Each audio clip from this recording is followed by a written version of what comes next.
পূজা কেন ফোন করছে? হ্যালো, হ্যাঁ বল। আমি ভালো আছি, তুই কেমন আছিস? আর বলিস না, ওসব কথা তো কিছু বলিস না। এমন একটা শাশুড়ি পেয়েছি যে যার কারণে আমি কোথাও বেরোতেও পারি না, আর শাড়ি চুড়িদার এসব ছাড়া আমি কিছু পরতেও পারি না। আর বলিস না, সবই আমার কপাল। না রে, আমার বর কিছু বলে না। আমার শাশুড়িটা একটু আগেকার দিনের মানুষ, তো ওর জন্য যেন কেমন ক্যাট ক্যাট ক্যাট ক্যাট করে। ও আজকে সঙ্গীতার বার্থডে, তোরা সবাই যাবি ওখানে?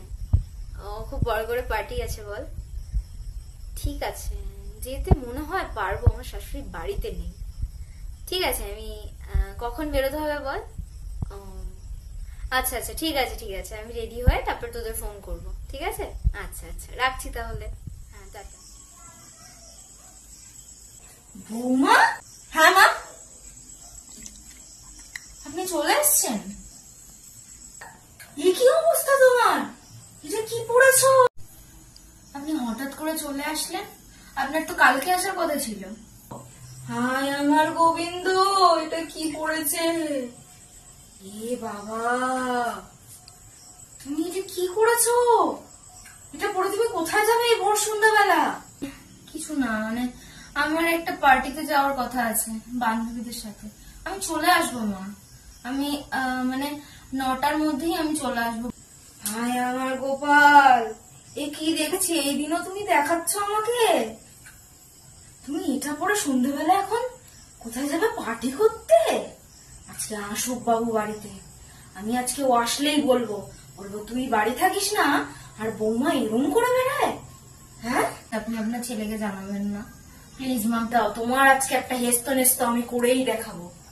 আমার এই অবস্থা আমি বলবোই, তুমি 1000বার বারণ করলেও আমি আজকে বাবুকে সব জানাবো। ছি ছি ছি ছি, আমার মান সম্মান পুরো তুমি ধুলোয় মিশিয়ে দিলে।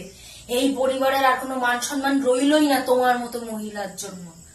আজকে আসুক, একটু সবুর করো তুমি, বাবুকে খালি আসতে দাও, তারপরে আমি তোমার ব্যবস্থা যদি না করেছি তোমাকে আমি এই বাড়ি ছাড়া করে আজকে আমি ছাড়বো। তোমার অনেক নাটক আমি দেখেছি, তুমি একটু সবুর করো, দাঁড়াও। ভালো লাগে না, কি করতে যে আমি বিয়ে করতে গেছিলাম এখন বুঝতে পারছি। এর জন্যই মা বলতো বিয়ে করিস না, বিয়ে করিস না, স্বাধীন আছিস, ভালো লাগছে না, বিয়ে করবি, বিয়ে কর বিয়ে কর, তাহলে ঠেলা বুঝতে পারবি। এখন সত্যি মার কথা বুঝতে পারছি, হাড়ে হাড়ে টের পাচ্ছি।